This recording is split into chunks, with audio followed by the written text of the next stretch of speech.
It delivers the 19 volts DC voltage from the PSU to the 52 domains on the hashboard. The 28 volts boost will be connected to resistor R56, then through R57, and finally reach these 5 parallel resistors respectively.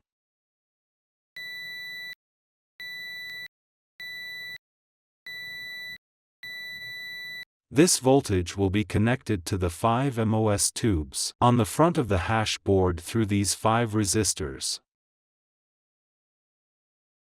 The 19 volts voltage input from the miner PSU will reach the D pole, and output from the S pole to power the 52 domains on the hash board.